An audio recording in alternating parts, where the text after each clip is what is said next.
विपदा संतुता सस्वत् तत्र तत्र जगद्गुरो भवतो दर्शनम यत्स्यात् अपुनर्भव दर्शनम। ये प्रार्थना जो पढ़ने वाला है थोड़े सावधान हो जाइए, क्योंकि ये प्रार्थना जो है ये बहुत ही गजब की प्रार्थना है। तो कौन डेयर करेगा पढ़ने के लिए इसको? हरे कृष्णा प्रभु जी, मैं पढ़ूं? पढ़िए माता जी, फिर समझ में आएगा आपको आप क्या पढ़ रहे हैं। जी प्रभु जी, कोटि कोटि प्रणाम। मैं चाहती हूँ कि ये सभी विपत्तियां बारंबार आए, जिससे हम आपका दर्शन पुनः पुनः कर सके, क्योंकि आपके दर्शन का अर्थ यह है कि हमें बारंबार होने वाले जन्म तथा मृत्यु को नहीं देखना पड़ेगा। यस। तात्पर्य: सामान्यतः दुखी, जरूरतमंद, बुद्धिमान तथा जिज्ञासु मनुष्य जिन्होंने कुछ पुण्य कर्म किए हैं, वह श्री भगवान की पूजा करते हैं या पूजा करना प्रारंभ करते हैं। अन्य मनुष्य जो दुष्कर्म से ही फलते फूलते हैं, चाहे वे जिस स्तर के हो, माया द्वारा भ्रमित होने के कारण श्री भगवान के पास नहीं पहुंच पाते। अतः पुण्य आत्मा के लिए संकट आने पर श्री भगवान के चरण कमलों का आश्रय लेने के अलावा अन्य कोई विकल्प नहीं होता। श्री भगवान के चरण कमलों का निरंतर स्मरण करने का अर्थ है जन्म मृत्यु से छूटने की तैयारी करना। अतः भले ही तथाकथित आपत्तियां आए, उनका स्वागत है, क्योंकि वह हमें श्री भगवान के स्मरण का अवसर प्रदान करती है, जिसका अर्थ है मुक्ति।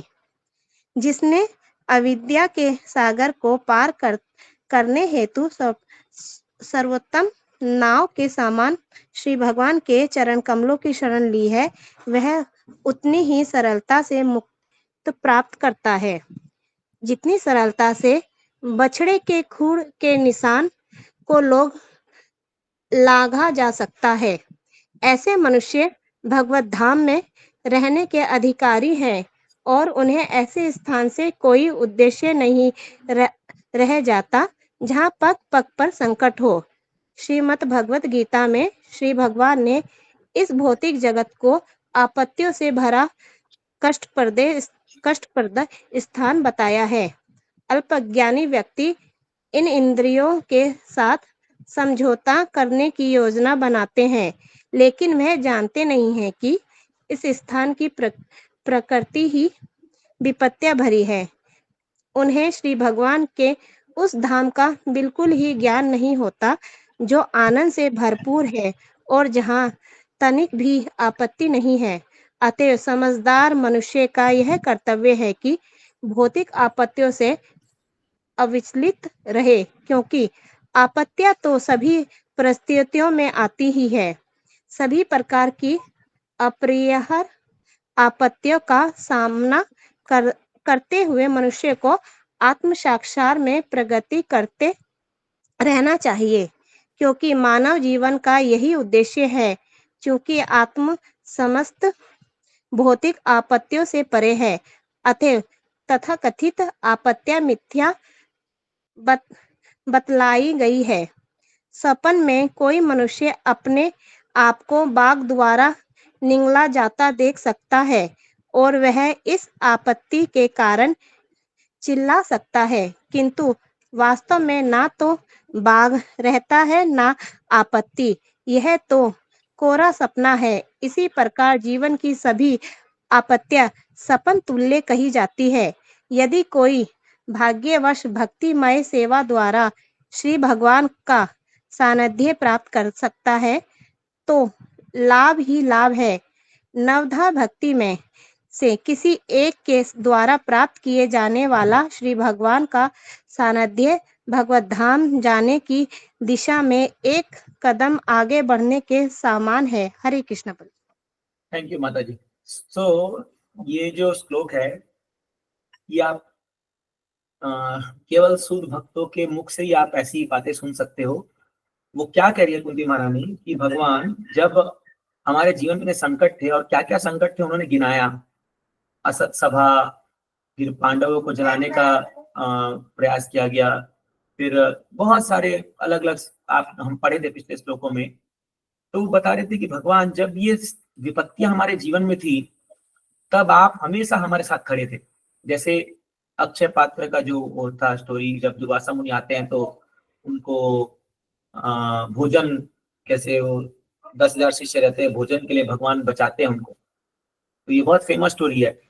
तो ऐसे कई प्रकार की समस्या आए उनके जीवन में, लेकिन हमेशा उनके जीवन में कृष्ण मौजूद थे। तो जब भी कृष्ण को याद करो कृष्ण मौजूद थे, क्योंकि विपत्ति आई भगवान को याद करो भगवान मौजूद होते हैं। तो अब क्या हो रहा है, कुंती महारानी क्या बोल रही है, भगवान अब जब महाभारत युद्ध हो गया, हम जीत गए, पूरा राज्य हमारा हो गया, तो सब दुख चला गया भौतिक रूप से, अब दुख चला गया तो आप भी चले जा रहे हो, दुख गया तो आप भी जा रहे हो, तो ऐसा सुख हमें नहीं चाहिए, ऐसा सुख हमें नहीं चाहिए जिसमें आपकी विस्मृति हो जाए। इसलिए भगवान क्या बोलते हैं, वो विपदा तत्व जगत गुरु, बार बार विपदा है मेरे जीवन में। क्यों विपदा है, क्योंकि विपदा आने से आपका दर्शन होगा, और यदि आपका दर्शन हुआ तो अपुनर्भव दर्शनम, दोबारा इस भव का दर्शन नहीं होगा। कितनी बड़ी बात कुंती महारानी कह रही है कि भगवान जो भी कष्ट आना है इस जीवन में आकर के खत्म हो जाए, क्योंकि भी अगला जीवन जो है मैं आपको मतलब, और हम लेने वाले ही अगला जीवन इस संसार में, क्योंकि हम जो भी है हम इस संसार को पार करने वाले हैं आपकी कृपा से। तो क्या होता है, देखिए एक भक्त जो होता है जब उसके जीवन में कोई कष्ट भी आता है, कोई तकलीफ भी आता है, और वो स्वाभाविक आना है, क्योंकि हम सब दुखालय शाश्वतम, भगवान ने इस संसार को लेबल रखा है दुखालय शाश्वतम। कोई व्यक्ति अगर इस संसार में परमानेंट सुख की कामना कर रहा है तो शायद वो गलत जगह में शायद 100% गलत जगह में हो क्योंकि भगवान खुद कह चुके हैं कि दुख तो आपको आना है। हाँ। तो अभी ब्रह्मा जी एक बहुत सुंदर श्लोक करते हैं, हम लोग बार बार पढ़ते हैं, भागवतम में 10वें स्कंद में यह है, तत्तेनुकंपा सुसमीक्षमानो भुंजा निवात्म कृतम विपाकम हृदय वाग वपु विदधन नमस्ते जीवे तयो मुक्ति पदे सदाय भाग।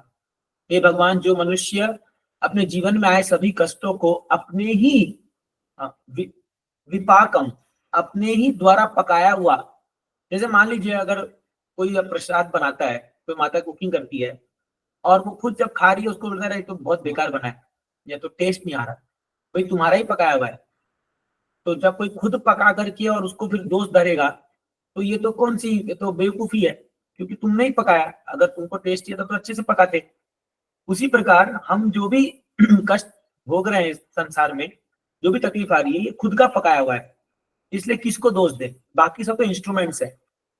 ये चेतना अगर हमारी बन गई ना तो आप देखोगे बहुत बड़े एंजाइटी टेंशन से हम लोग बच जाएंगे, क्योंकि हम लोग जो ये ब्लेम गेम में हम लोग घुस जाते हैं ना कि इसने किया उसने किया उसने किया, अगर हम थोड़ा सा ऊपर उठ के देखेंगे तो वो हमारा ही किया हुआ है और वो बस एक पार्ट एंड पार्सल बन के हमें आ रहा है, हमारे पास आ रहा है। तो कुंती महारानी कहती है कि भगवान आप अगर ऐसा है तो हमें कष्ट देते रहिए ताकि हम आपको याद कर सके हमेशा। तो इसलिए भक्तों को कष्ट महसूस हो जाएगा लेकिन मंजूर होगा, लेकिन भगवान का जो मोह क्या बोलते हैं, भगवान से बिछुड़ना है वो बर्दाश्त नहीं होता। मैं आपको एक उदाहरण देता हूँ इसमें, चैतन्य महाप्रभु, बहुत सुंदर लीला है। चैतन्य महाप्रभु जब साउथ इंडिया की यात्रा कर रहे थे दक्षिण भारत की, तो कुर्म क्षेत्र में गए थे, वहां पर एक वो विप्र से मिलते हैं, तो वो विप्र को कोढ़ की बीमारी थी, मतलब उस कोढ़ की बीमारी मतलब लेप्रोसी। तो लेप्रोसी में क्या था, उसका शरीर जो है पूरा एकदम बदसूरत हो रखा था और एकदम, तो वो इस आशा में था, वो सुना था कि महाप्रभु यहाँ आ रहे हैं, इस तरफ में कुर्म क्षेत्र में यहाँ आ रहे हैं, तो वो बहुत आतुरता से गया वहां पर कि महाप्रभु आएंगे। लेकिन जब तक वो पहुंचा महाप्रभु वहां से पार कर चुके थे, क्योंकि महाप्रभु ज्यादा रुकते नहीं थे, कहीं पर आए जो अपना प्रचार किया जो भी किया करके निकल जाते थे आगे। ये जब पहुंचा और उसको पता चला कि महाप्रभु चले गए हैं, बहुत रोने लगा, बहुत, ये बेचारा बहुत कष्ट में था और इतना बीमारी झेलते हुए भी ये महाप्रभु से मिलने गया था, क्योंकि उसको पूरा उम्मीद था कि अगर महाप्रभु का मेरे दर्शन हो जाए तो मेरा जीवन सफल हो जाएगा, भले ही मेरा प्राण चले जाए लेकिन मैं महाप्रभु का दर्शन कर लूंगा तो मेरा जीवन सफल हो जाएगा, फिर मुझे जो भी हो चलेगा। लेकिन महाप्रभु परमात्मा है, वो तो भगवान हृदय में बैठे हैं। इतना आतुरता से ये भगवान को स्मरण किया कि भगवान रुक गए, आगे चले गए थे, वहां से रुक के यू टर्न लेके वापस आ गए। और जब वापस आए और ये देखा भगवान को, तो ये इतना भावविल हो गया और मतलब भगवान के पूरा दंडवत प्रणाम करके रोने लगा एकदम। भगवान उसको उठाए। आप देखो ये बहुत फेमस फोटो है जहां पर भगवान चैतन्य महाप्रभु उसको उठा रहे हैं। तो क्या हो रहा है, जैसे उसको उठा रहे हैं तो उसकी कोढ़ के जो शरीर है वो खत्म, वो तो हट जा रहा है। उसका शरीर एकदम सुंदर बन गया, एकदम सुंदर दिव्य कांति बन करके जो है वो जब भगवान उसको गले लगाए, उसका पूरा बीमारी खत्म हो गया और एकदम वो शाइन कर रहा है, एकदम उसका चेहरा चमक रहा है, चमचमा रहा है, पूरा शरीर हुष्ट पुष्ट हो गया एकदम। और एकदम वो एकदम नवयुवक एक व्यक्ति बन गया। वो जब देखा, अरे मेरा शरीर क्या हो गया, तो महाप्रभु के सामने रोने लगा, बोला महाप्रभु आपने बहुत बड़ी कृपा करी है मेरे पर, बहुत बड़ी कृपा करी है। फिर उसने कहा कि महाप्रभु लेकिन एक कृपा और करो। बोले क्या? बोले अब क्योंकि मेरा शरीर बहुत सुंदर बन गया है और मेरे बहुत ताकत आ गई है, मुझे ये डर है कि मेरे अंदर अहंकार आ जाएगा और मैं आपको भूल जाऊंगा। ये जो आपने इतनी बड़ी कृपा मेरे पर की है, कहीं मैं इसको भूल ना जाऊं। तो फिर महाप्रभु कहते हैं नहीं, एक काम करो, सदैव लो कृष्ण नाम। तुम कृष्ण का नाम कभी अपने जीवन से उतारना मत, मतलब कभी भी उसको छोड़ना मत। कृष्ण का नाम लेते रहो और गीता भागवत पढ़ते रहो और प्रचार करो। ये तुम कार्य करते रहोगे तो तुम गृहस्थ आश्रम में रह कर भी, वही गृहस्थ था, गृहस्थ आश्रम में रह कर भी तुम मुझे हमेशा स्मरण करोगे और अंत में मुझे प्राप्त करोगे। तुम्हें कभी घमंड, तुम्हें कभी अहंकार छुएगी नहीं, माया मेरी माया छुएगी नहीं। महाप्रभु वरदान देके कहते उसको। तो यही देखिए वहां पर वो क्या बोल रहा है कि भगवान अब जब मेरा कष्ट चला गया है, तुम आपको मैं भूल जाऊंगा। कई बार क्या होता है जो नियोफाइट डिवोटीज होते हैं, इवन मंदिर में हम देखते हैं कई लोग जो है जिनके घरों में कुछ संकट आया है, कुछ फाइनेंशियल प्रॉब्लम है, कुछ ही है, हर दिन मंदिर आएंगे, हर दिन मंदिर आएंगे। अभी से कार्तिक चल रहा है, दिया दिखाएंगे, ये सब करेंगे, बहुत कुछ करेंगे। जैसी प्रॉब्लम सॉल्व हुआ, हाँ, जैसी प्रॉब्लम सॉल्व हुआ, आप देखोगे वो लोग जो है छोड़ देते हैं, अपने भगवान को छोड़ करके फिर अपना दुनिया में लग जाते हैं। ये भक्तों का लक्षण नहीं है। जब भक्तों के जीवन में संकट आता है, उस समय हमें और दृढ़ता पूर्वक भगवान स्मरण करना चाहिए कि भगवान मेरे को और संकट आना चाहिए था, लेकिन आप, क्योंकि हम आपकी भक्ति कर रहे हैं, आपकी कृपा से ये कम मुझे मिला। ये अभी आप इसको बोलोगे अरे ये तो क्या है, बट ये एक थॉट प्रोसेस है, ये एक सोच, एक भक्तों के सोचने का तरीका है कि कोई भी सिचुएशन जीवन में आए वो कृतज्ञ, they are always grateful to Lord. और जब भगवान इस चीज को देखते हैं, क्या देखो ये मेरा ड्यूटी क्या है, ये देखो, आप सोचिए भगवान को क्या दरकार थी भीष्म पितामह को 9 दिन तक पूरा तीर के सैया पर लेटाए रखे। सोचिए एक एक रोम रोम में तीर घुस रखे थे, इतने तीर है, वो तो हम फोटो में दिखा नहीं सकते हैं। इतना तीर मारा था अर्जुन कि मतलब दूसरा तीर घुसने के लिए जगह नहीं था, पूरा शरीर को छेद दिया था पूरा तीरों से।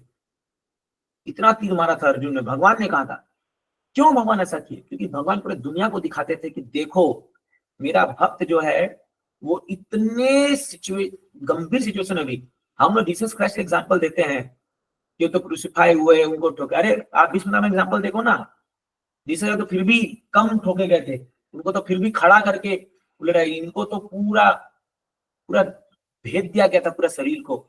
और वो भी कहाँ? बैटलफील्ड में, भी कहाँ? बैटलफील्ड में, जहाँ आसपास पूरा खून पड़ा है, लाशें पड़ी हैं पूरे। सोचो वो जो लाशें पड़ी थी उनका मांस पूरा सड़ रहा होगा, बदबू आ रहा होगा पूरा, और अपने आंखों के सामने अपने ही परिजन को मरते हुए देख रहे होंगे। इससे बड़ा दुखदायी क्या होगा? और 9 दिन तक, 9वें दिन गिर गए थे भीष्मदेव, 18वां दिन तक युद्ध चला, 9 दिन तक उनके सामने इतना भीषण युद्ध हो रहा होगा, लेकिन फिर भी उनकी चेतना फिक्स थी। हाँ, फिक्स थी किसमें? भगवान कृष्ण के चरणों में, है ना। भाई बहुत सुंदर वो कहते ना, वपुरलक वो तमाल वर्णम जो है, वो भगवान को जब प्रार्थना करते हैं तो वो कितना सुंदर प्रार्थना करते हैं। आप देखिए वहां पर जो है वो सब चीज जो है वो बोलते हैं, हे भगवान ये जो मेरी मति है इसका विवाह आपके साथ हो जाए, मेरी मति आपके वो लग जाए, है ना।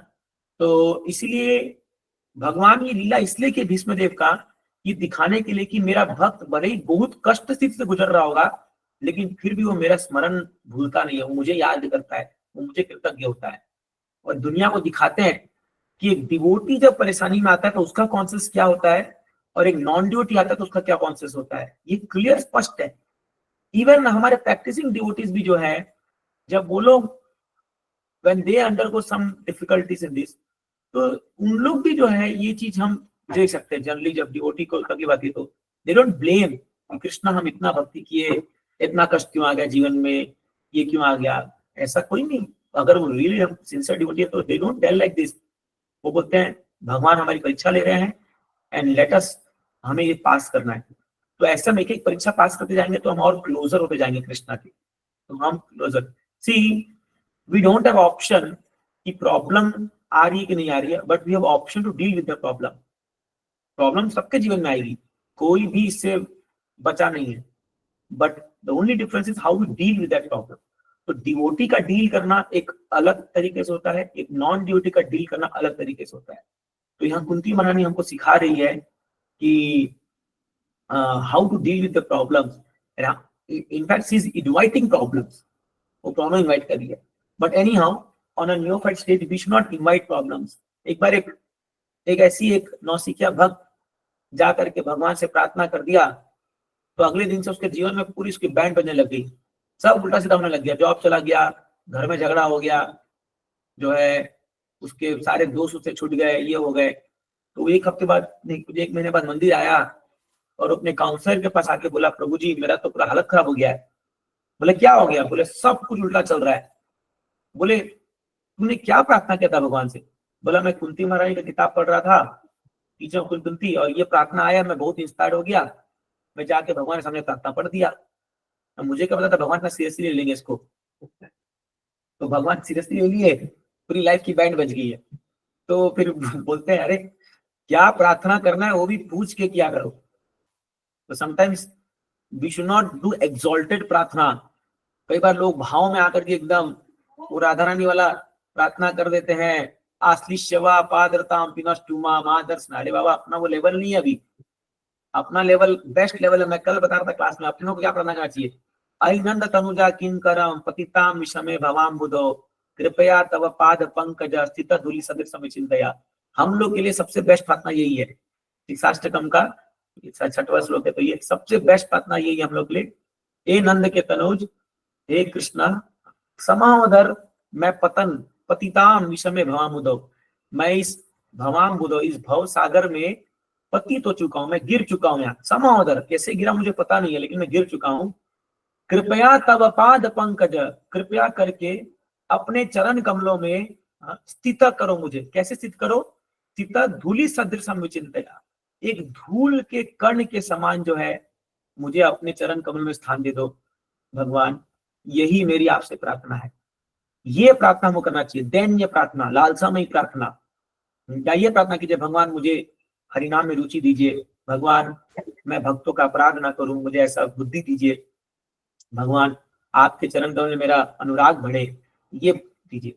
तो कोई भी एसोटेरिक प्रार्थना पढ़ के अननेसेसरी बिना अधिकार के उसको बोलना और करना ये सही नहीं है ना, क्योंकि हम उसके लायक नहीं है और हम वो चीज प्रार्थना। बट कुंती महारानी लायक है क्योंकि वो ऑलरेडी झेल के आ रही है इतना सब चीजों को, और when she is telling she means it. Sometimes हम लोग प्रार्थना एक्सॉल्टेड पढ़ देते हैं बट कुछ मतलब नहीं है उसका, ऐसे ही हवे में बोल दिए। तो प्रार्थना भी कैसे करना है वो भी हमारे आचार्यगण सिखाते हैं। 3-4 प्रार्थनाएं होती है, दैन्य बोधिनी प्रार्थना, लालसामयी प्रार्थना, है ना, संप्राथमिका प्रार्थना, ऐसे करके 3-4 प्रकार प्रार्थना है। नरनाथ ठाकुर ने एक पूरे प्रार्थना की किताब लिखी है, प्रार्थना करें किताब है। अगर आपको और जानना है इस पर तो आप वो किताब भी पढ़ सकते हैं, बहुत अच्छी किताब है वो। उसमें अलग अलग प्रकार की प्रार्थनाएं हैं, how to pray to Lord. तो ये चीजें हैं कुंती महारानी यहाँ कर रही है। बट यहाँ एसेंस इस श्लोक का ये है कि एज ए डिवोटीज जब भी हमारे जीवन में कोई संकट आ रहा है तो यकीन मानिए कि भगवान की योजना है और भगवान हमें कुछ ना कुछ सिखाना चाहते हैं, कुछ ना कुछ जो है वो हमें इससे लेसन देना चाहते हैं। और कई बार वो कुछ हमें तकलीफ दे करके कुछ अच्छा ही करते हैं हमारे लिए हमेशा। आप अगर आप एंड पॉइंट देखोगे तो वो अच्छा ही होगा, एकदम यकीन मानिए, इस पे कोई डाउट नहीं है। It is very assured. So ठीक है, आगे बढ़ते हैं। चलिए नेक्स्ट लोग, कुछ डाउट है किसी का, किसी को कुछ बोलना है?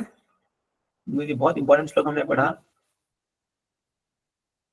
फाइन, चलिए आगे और एक श्लोक आ गया एकदम जबरदस्त वाला।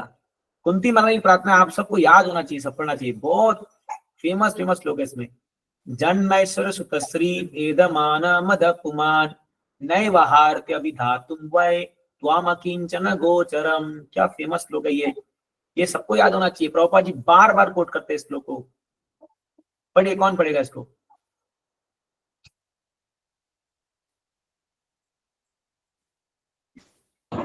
हरे कृष्ण प्रभु जी, मैं पढ़ती हूँ।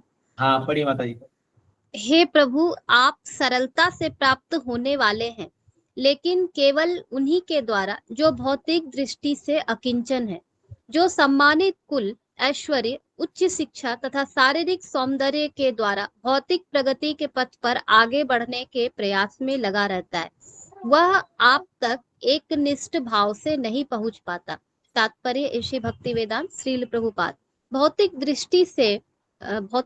दृष्टि से समृद्ध होने का अर्थ है किसी कुलीन परिवार में जन्म लेना और प्रचुर संपत्ति, शिक्षा तथा आकर्षक सौंदर्य से युक्त होना। सारे भौतिकवादी लोग इन सारे भौतिक ऐश्वर्यों को प्राप्त करने के पीछे पागल रहते हैं और इसी को भौतिक सभ्यता की उन्नति कहा जाता है। लेकिन परिणाम यह होता है कि समस्त क्षणिक भौतिक संपत्तियों के होने से मनुष्य कृत्रिम रूप से गर्वित हो उठता है और मदांध हो जाता है। फलस्वरूप भौतिकता के नशे में चूर ऐसे लोग भगवान का पवित्र नाम लेने तथा भाव विभोर होकर हे गोविंद, हे कृष्ण संबोधित करने में अक्षम हो जाते हैं। शास्त्रों में कहा गया है कि भगवान का पवित्र नाम एक बार भी लेने से पापी इतने पापों से मुक्त हो जाता है जितने वह कभी कर भी नहीं सकता। भगवान का पावन नाम लेने में इतनी शक्ति है, इस कथन में तनिक भी अतियुक्ति नहीं है। सचमुच भगवान के पवित्र नाम में ऐसी प्रबल शक्ति है, लेकिन ऐसा नाम लेने में गुणता चाहिए, यह भाव की गुणता पर निर्भर करता है। एक असहाय व्यक्ति भगवान का नाम भाव विभोर होकर ले सकता है, लेकिन यदि उसी नाम को कोई भौतिकता से संपन्न व्यक्ति लेता है तो उसमें उतनी निष्ठा नहीं हो सकती। भौतिकता के मद में फूला समाने वाला व्यक्ति यदा कदा भगवान का पवित्र नाम जप सकता है, लेकिन वह गुणवत्ता पूर्वक नाम लेने में अक्षम होता है। अतएव भौतिक उन्नति के 4 सिद्धांत। नंबर 1 उच्च कुल, 2 संपत्ति, 3 उच्च शिक्षा तथा 4 आकर्षक सौंदर्य। ये चारों आध्यात्मिक उन्नति के पथ में अग्रसर होने के लिए मानव अयोग्यताएं हैं। शुद्ध आत्मा का भौतिक आवरण बाह्य गुण है। जिस प्रकार ज्वर रुग्ण शरीर का बाह्य गुण होता है, सामान्य विधि यह है कि ज्वर की तीव्रता कम की जाए, ना कि कुउपचार द्वारा उसे बढ़ाया जाए। कभी कभी ऐसा देखा जाता है कि आध्यात्मिक दृष्टि से उन्नत व्यक्ति भौतिक रूप से निर्धन रह जाते हैं, लेकिन इसमें हतोत्साहित नहीं होना चाहिए। उल्टे यह निर्धनता शुभ चिन्ह है। जिस प्रकार की शरीर में ज्वर का ताप घटना शुभ है, जीवन का उद्देश्य उस भौतिक मद को घटाना होना चाहिए, जिसके कारण मनुष्य अपने जीवन के उद्देश्य के विषय में अत्यधिक भ्रमित होता जाता है।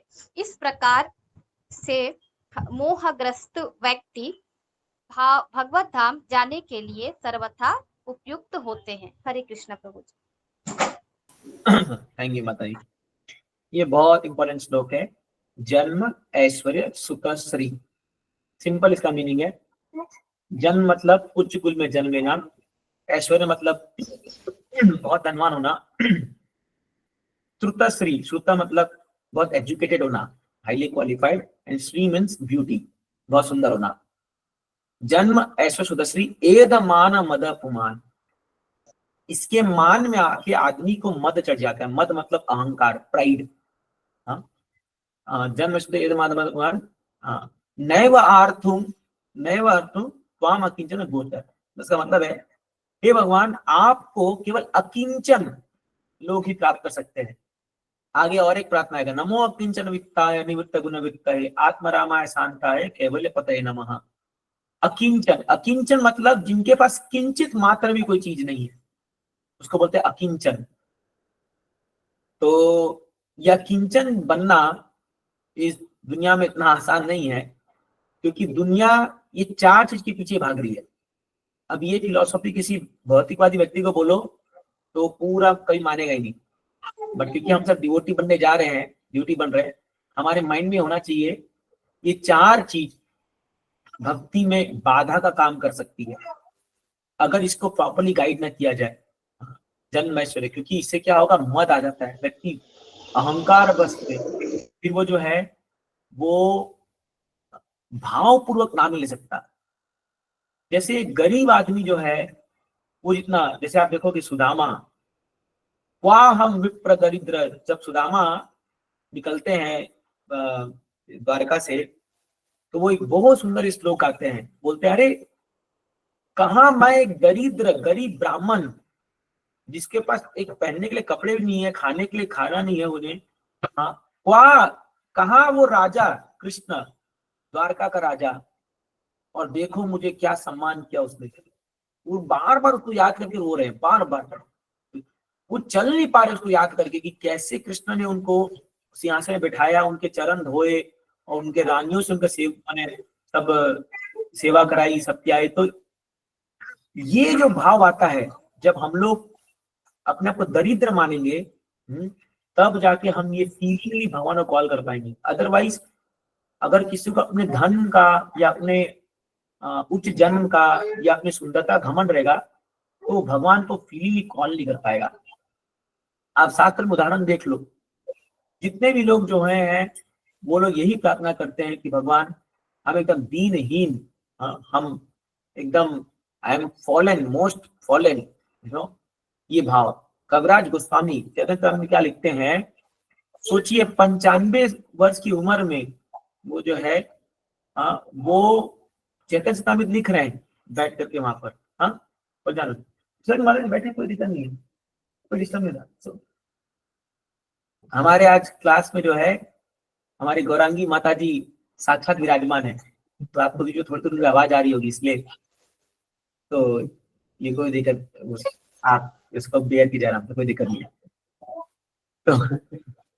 तो कविराज गोस्वामी जो है 95 इयर्स ओल्ड, 95 साल की उम्र में वो इतना बड़ा महाकाव्य चैतन्य चरितामृत, जिसको आने वाले 10,000 साल तक लोग पढ़ने वाले हैं, और इतना महान महाप्रभु का लीला लिखा, और उसमें क्या लिखते हैं आबादी लीला में आप सुनोगे ना, वो बोलते हैं पुरुट कीट होई से मोरा शरीर, मेरा शरीर एक कीड़े से भी अधम है।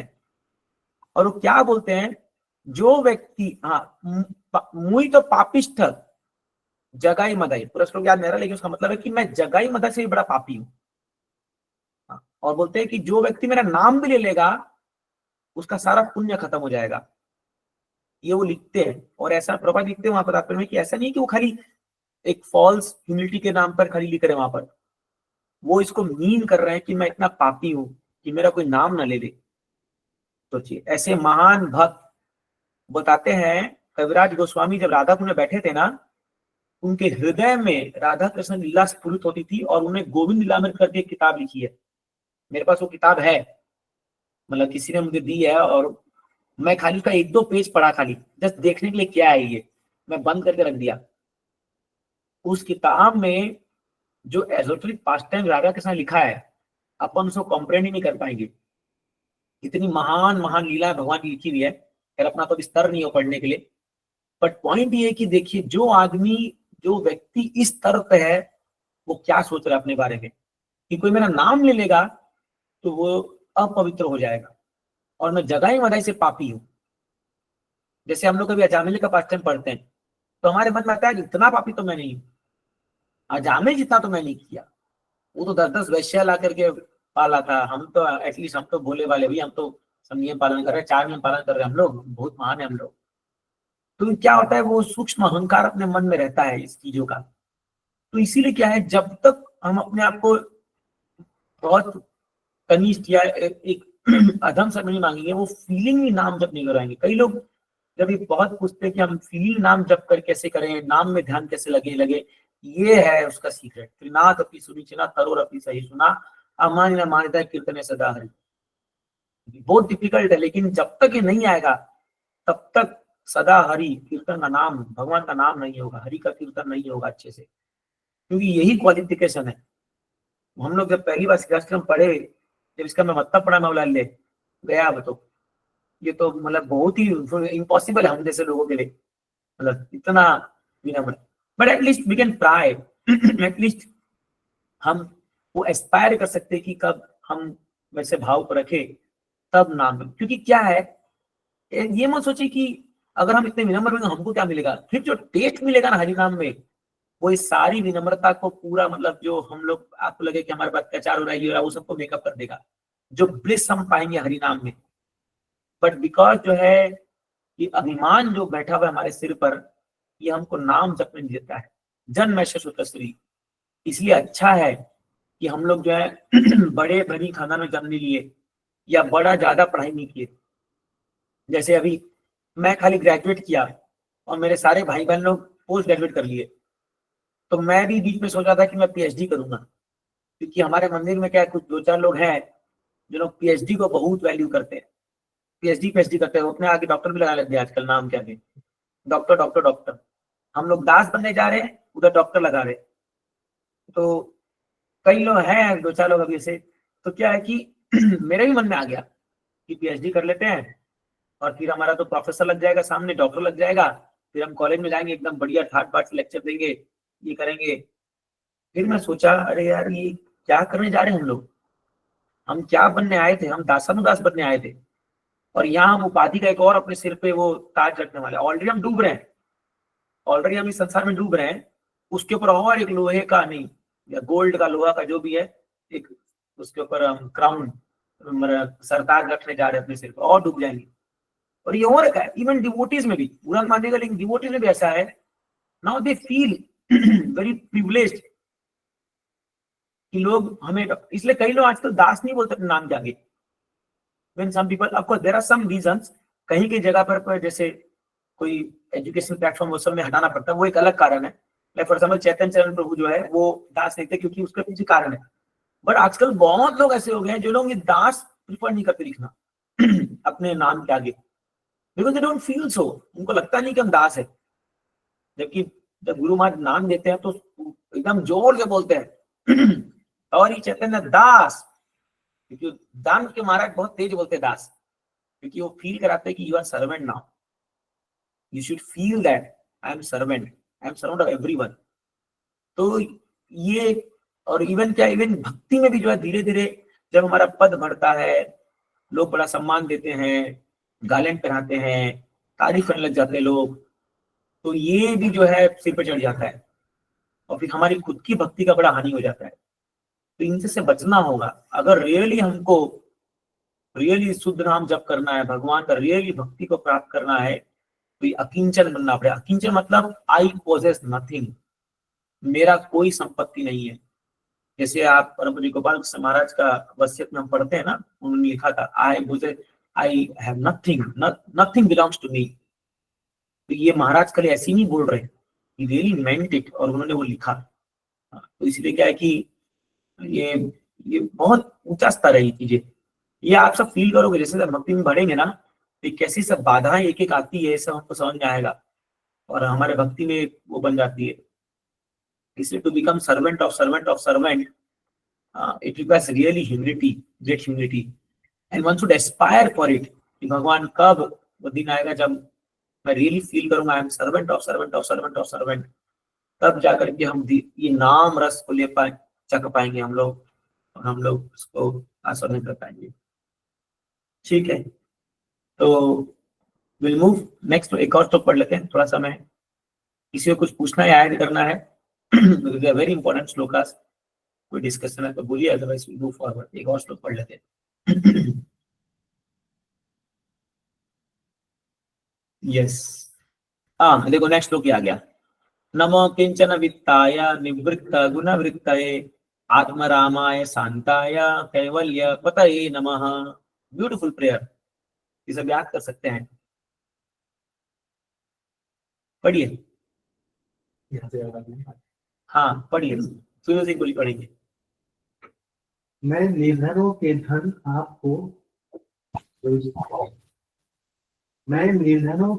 आपको नमस्कार करती हूँ। आपको प्रकृति के भौतिक गुणों की क्रियाओं प्रतिक्रियाओं से कोई सरोकार नहीं। आप आत्मतुष्ट हैं, अतएव आप परम शांत तथा अद्वैतवादियों के स्वामी कैवल्य पति।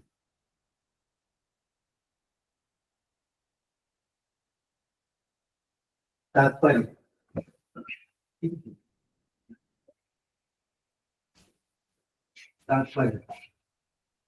यदि जीव के पास कुछ भी ना रहे तो वह समाप्त हो जाता। अतएव वास्तव में देखा जाए तो जीव परित्यागी नहीं हो सकता। यदि जीव कुछ त्याग करता है तो वह कुछ और अधिक महत्वपूर्ण उपलब्धि के लिए करता है। एक विद्यार्थी अपनी बाल्यकाल की चपलता का त्याग श्रेष्ठ शिक्षा प्राप्त करने के लिए करता है। एक नौकर अधिक अच्छा काम पाने के लिए अपना काम छोड़ता है। इसी प्रकार एक भक्त इस भौतिक जगत का परित्याग व्यर्थ ही नहीं करता, अपितु कुछ असली आध्यात्मिक उपलब्धि के लिए करता है। श्रील रूप गोस्वामी, सनातन गोस्वामी, श्रील रघुनाथ दास गोस्वामी इत्यादि ने भगवान की सेवा के लिए ही सांसारिक तड़क भड़क का परित्याग किया। सांसारिक दृष्टि से वे महापुरुष। ये गोस्वामी बंगाल सरकार में मंत्री थे और श्री रघुनाथ दास गोस्वामी अपने समय के बहुत बड़े जमींदार के पुत्र, लेकिन उन्होंने अपना सर्वस्व त्याग दिया जिससे उन्हें इससे श्रेष्ठतर उपलब्धि हो सके। भक्तगण सामान्य रूप से संपत्ति विहीन होते हैं, लेकिन भगवान के चरण कमल उनके गुह्यतम कोषागार है। श्रील सनातन गोस्वामी के संबंध में एक अत्यंत सुंदर कथा है। उनके पास एक पारस पत्थर था जिसे उन्होंने कूड़े के ढेर में छोड़ दिया। एक जरूरतमंद व्यक्ति उसे वहां से उठा ले गया, किंतु बाद में वह सोचने लगा कि आखिर इसे ऐसे उपेक्षित स्थान में क्यों छोड़ रखा गया हो। अतएव उसने सनातन गोस्वामी से सबसे कीमती वस्तु का नाम पूछा, तो उन्होंने उसे भगवान का पवित्र नाम दिया। किंचन का अर्थ है निर्धन, अर्थात जिसके पास देने के लिए भौतिक रूप में कुछ न। वास्तविक भक्त या महात्मा किसी को कोई भौतिक वस्तु नहीं देता, क्योंकि वह पहले से सारी भौतिक संपत्ति त्याग चुका होता है। लेकिन वह परम धन का अर्थात भगवान का दान दे सकता है, क्योंकि भगवान की भक्त के वास्तविक धन होते हैं। सनातन गोस्वामी का कूड़े में पड़ा पारस पत्थर उनका धन न था, अन्यथा उसे ऐसे स्थान में रखा न गया होता। यह विशेष उदाहरण नव दीक्षित भक्तों के समक्ष रखा जाता है, जिससे उन्हें विश्वास दिलाया जा सके कि भौतिक लोभ तथा आध्यात्मिक उन्नति साथ साथ नहीं चलते। जब तक कोई व्यक्ति हर वस्तु को भगवान के साथ आध्यात्मिक रूप से संबंधित नहीं देखता, तब तक उसे आत्मा तथा पदार्थ में अंतर दिखता है। श्री सनातन गोस्वामी जैसे गुरु ने यह उदाहरण सब लोगों के लिए प्रस्तुत किया, क्योंकि हम में वैसी आध्यात्मिक दृष्टि नहीं है। यद्यपि वे स्वयं प्रत्येक वस्तु को आध्यात्मिक रूप में देखने वाले थे, भौतिक दृष्टि का विकास या भौतिक सभ्यता आध्यात्मिक उन्नति में एक रोड़े का काम करती है। ऐसा भौतिक विकास जीव को भौतिक शरीर के बंधन में उलझा देता है, जिसके बाद अनेक भौतिक कष्ट आते रहते हैं। ऐसी भौतिक प्रगति अनर्थ अथवा अवांछित वस्तु कहलाती है। वास्तव में है भी ऐसा ही। वर्तमान समय की भौतिक प्रगति के प्रसंग में 50 सेंट अर्थात आधे डॉलर दाम वाली लिपस्टिक के प्रयोग का नाम लिया जा सकता है।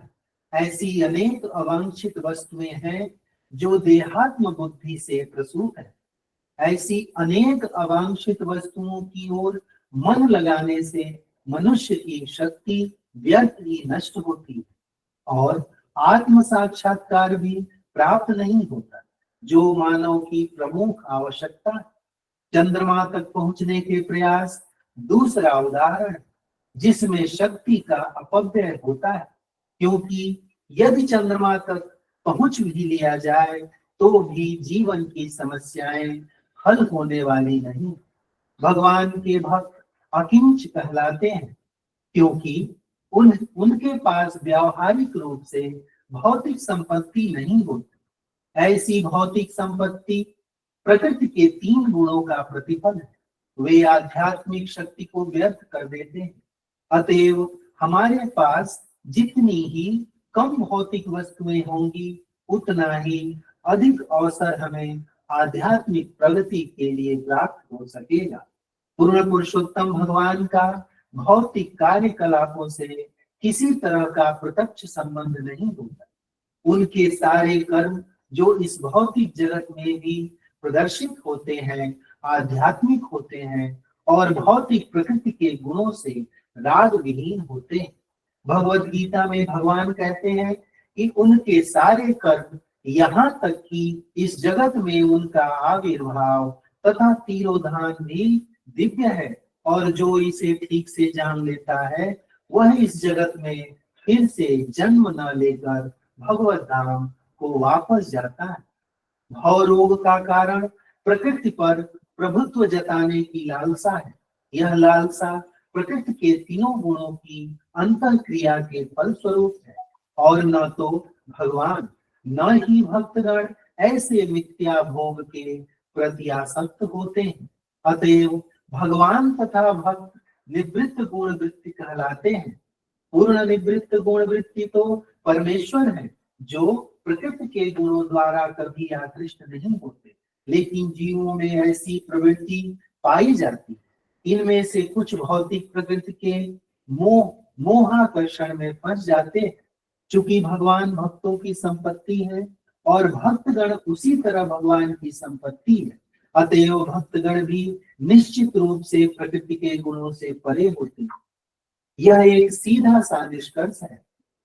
ऐसे अनन्य भक्त उन मिश्रित भक्तों से भिन्न हैं, जो दुख तथा दरिद्रता को दूर करने के लिए या उत्सुकता तथा तर्क के कारण भगवान के पास आते हैं।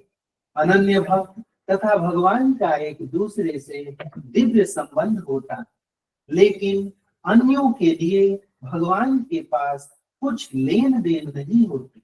अतएव वे आत्माराम या आत्मतुष्ट कहलाते हैं।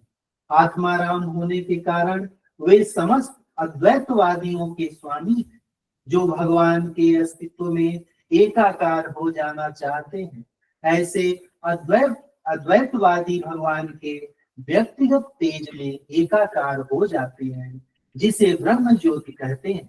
लेकिन भक्त तो भगवान की दिव्य लीलाओं में प्रवेश करते हैं, जिन्हें कभी भी भौतिक नहीं मानना चाहिए। Thank you. लंबा परपोट था, बड़ा और बहुत ही जबरदस्त परपोट है ये, तो आप सब लोग इसको पढ़ सकते हैं और समझ सकते हैं। नमो अकिंचन वित्ताय निवृत्त गुण वित्तये आत्मरामाय शांताय कैवल्य पतये नमः। इस प्रार्थनाओं को जब हम भगवान मदन मोदी के सामने आते हैं तो पढ़ना चाहिए। तो ये अकिंचन वित्ताय पे एक पास्ट टाइम याद आ गया, जिस पास्ट टाइम को बोलते बोलते प्रभुपाद जी भी उनकी आंखों में आंसू आ गए थे और कंठवरोध हो गया था। वो मेरे का रिकॉर्डिंग है मेरे पास और शायद हम उसको देख सकते हैं। प्रभुपाद जी सनातन गोस्वामी का उदाहरण दे रहे थे कि सनातन गोस्वामी जो इतने तात्पर्य प्रभुपाद लिखते हैं, इतने धनी परिवार से आए ऑफकोर्स रघुनाथ गोस्वामी आए थे, तो सनातन गोस्वामी भी वहां के मिनिस्टर थे बंगाल के, और सब छोड़ करके आए थे। तो जब भगवान मदन मोहन उनके पास आए तो उनके पास कुछ नहीं था, भीख मांग के आटा लाते थे, और वो आटा को खाली बाटी बना करके थोड़ा सा अग्नि में पका करके उनको देते थे। तो फिर भगवान बोले कि अरे कम से कम नमक तो दिया करो, ये तो पूरा एकदम फीका लग रहा है। तो सनातन गोस्वामी बोले कि मैं क्या करूं, मैं एक गरीब, मैं तो भिखारी हूँ, मैं किंचन हूँ, मेरे पास कुछ नहीं है, मैं यही दे सकता हूँ आपको। और भगवान उसको भी खाते थे, बड़े प्रेम से खाते थे भगवान। इसलिए क्या है, जब कोई व्यक्ति रियली अपने आप को दीनहीन मानता है तो उसकी सबसे बड़ी संपत्ति होती है भगवान। उस व्यक्ति की संपत्ति भगवान। इस दुनिया में लोग अपार कमा के बैठे हुए हैं और सब तो कैसे पागलों की तरह पीछे भाग रहे लोग इस धन संपत्ति के पीछे। देखिए, एक ड्यूटी अलग काम है, जो गृहस्थ अपने परिवार के लिए करता है वो एक अलग चीज है, बट जो ये एक्सेसिव, ये भी कमा लो, ये भी कर लो, ये भी कर लो, ये भी कर लो, बट आप देखोगे उसकी असली संपत्ति क्या है उसको पता नहीं है। ना तो वो सुख प्राप्त करता है उससे, ना कोई शांति प्राप्त करता है जीवन में, और जीवन का जो लक्ष्य है वो भी उसका बेकार हो जाता है, पूरा पूरा जीवन इसमें लगा देता है वो। इसीलिए भगवान या किंचनों के असली धन है, वह निर्धन के धन है भगवान। इसलिए जब हम इस मूड में भक्ति करते हैं तो then it is a right way of approaching Krishna, है ना। और आप देख लीजिए, जानबूझ करके आप देख लीजिए शास्त्रों में बहुत लोग ज्यादा, हम अभी भी डिस्कस करते हैं अत्याहार प्रयास पिछले संडे क्लास में, कि ज्यादा प्रयास नहीं करते वो, ज्यादा अत्याहार, ज्यादा एक्युमुलेट करने का या ज्यादा करने का, क्योंकि वो अपने ही भजन में बहुत खुश रहते हैं, अपने ही भजन में वो रहते हैं। तो यहाँ पर प्रभुपाद जी एक बात बताते हैं, फिर आप बोलोगे क्यों प्रभुपाद जी ने बड़े बड़े मंदिर बनाए, क्यों प्रभुपाद जी जो है बड़ी बड़ी कार में घूमते थे। तो प्रभुपाद जी बताते हैं कि जब तक आप पूर्णतया आत्मा के स्तर पर नहीं आ जाते हो तब तक आपको भेद करना चाहिए। जैसे सनातन गोस्वामी ने हमको सिखाने के लिए पारस पत्थर, वो जो व्यक्ति आया था पारस पत्थर मांगने के लिए, उसको कहा कि तुम पारस पत्थर फेंक के आओ तब मैं तुमको रियल धन दूंगा। तो जब पारस पत्थर फेंक के आया तब सनातन गोस्वामी ने उनको हरिनाम दिया। तो ये जानबूझ के उन्होंने किया। हालांकि सनातन गोस्वामी के लिए पारस पत्थर कोई माया वस्तु नहीं थी, वो माया वस्तु हमारे लिए है, क्योंकि हमको अगर पारस पत्थर मिल जाएगा तो हम भक्ति छोड़ देंगे। और सोचिए, सनातन गोस्वामी का पारस पत्थर था लेकिन वो उसका इस्तेमाल कभी भी भौतिक उपलब्धि के लिए नहीं किए। बड़ा अमेजिंग नहीं है?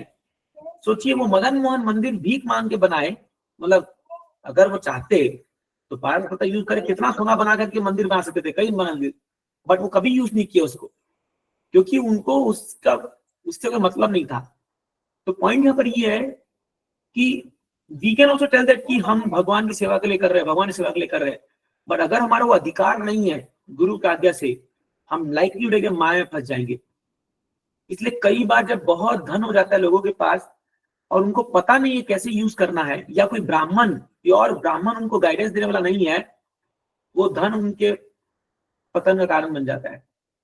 इसलिए बड़े बड़े धनी लोग हैं, अगर ये लोग शुद्ध भक्तों से नहीं जुड़ेंगे, अगर ये लोग अपने धन को भगवान से नहीं लगाएंगे, ये धन इनके अगले जन्म एक तो लेना ही पड़ेगा, अगला जन्म, और हो सकता है कुछ गलत, मैंने निम्न योनि भी जन्म लेना पड़ सकता है, क्योंकि धन का दुरुपयोग होगा। क्योंकि जहां धन का संग्रह होगा वहां पर कलह होगी 100% होगी, 100% होगा। तो इसलिए क्या है, एक बात यहाँ याद रखिए कि जब साधु लोग, जैसे प्रभुपाद जी जब ये कई वेल्दी लोगों को जब बोलते थे कि आप भगवान मंदिर बना दो, एक्चुअली वो उन पर कृपा कर रहे हैं।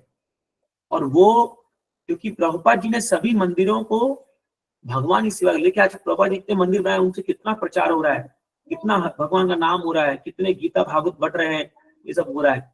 तो एक शुद्ध प्रभुपाद जी बोले थे कि we can utilize the whole world in Krishna service. पूरे दुनिया अगर हमको मिल जाना, हम भगवान की सेवा में लगा सकते हैं। इतना प्रभुपाद जी मतलब कॉन्फिडेंट थे। आप सोचिए, अगर हमको दुनिया का राजा बना दिया आज, तो हम लोग का क्या होगा? हम तुरंत माया में फंस जाएंगे।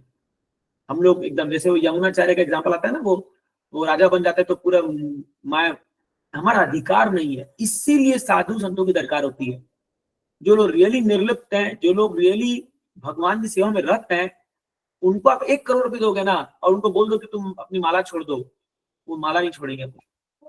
और एक संसारी व्यक्ति को आप 5-10 रुपए भी दे दो और उसको बोलो कि तुम अपनी भक्ति छोड़ दो, वो छोड़ के वो पैसे के पीछे भाग जाएगा। आप समझ रहे हैं चीजों को? तो इसीलिए क्या होती है, अधिकार की बात होती है, कौन कैसे यूज कर सकता है, और तभी हम युक्त वैराग्य प्रिंसिपल को यूज करते हैं वहां पर।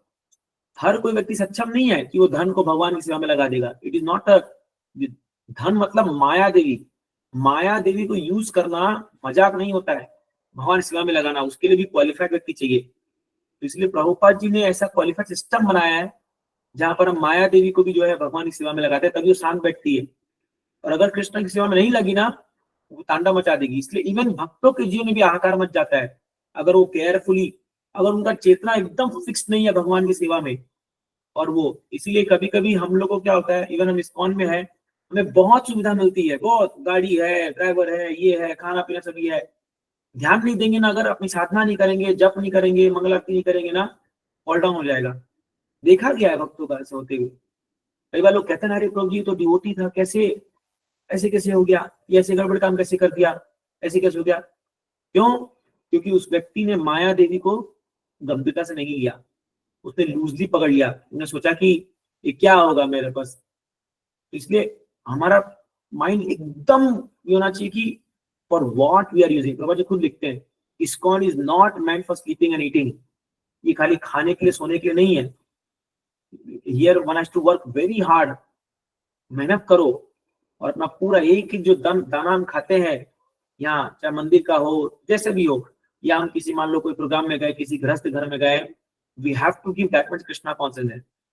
इसलिए जनरली हम लोग कोई सामान्य लोगों के घर नहीं जाते unless they are devotees, unless they are ये। क्योंकि why we do that? Because अगर हमने कुछ उनके जीवन में कुछ मैंने कुछ योगदान दिया है, अगर उनके डिवोशनल में, देन वी कैन एक्सेप्ट। राखी प्रतिग्राही प्रिंसिपल आ जाता है फिर कि हम उनको ज्ञान दे रहे हैं और बदले में वो हमें। इससे जब भी कभी भी आप किसी गृहस्थ के घर में प्रसाद ले जाओ, कभी वी मस्ट डू संकीर्तन, वी मस्ट डू कीर्तन, नहीं तो जो आप भोजन खाओगे उसका आपको भुगतना पड़ेगा उसका। इसलिए हम बदले में क्या दे के आते हैं? हम बदले में आध्यात्मिक ज्ञान, आध्यात्मिक शिक्षा, हरिनाम, वो दे के आते हैं।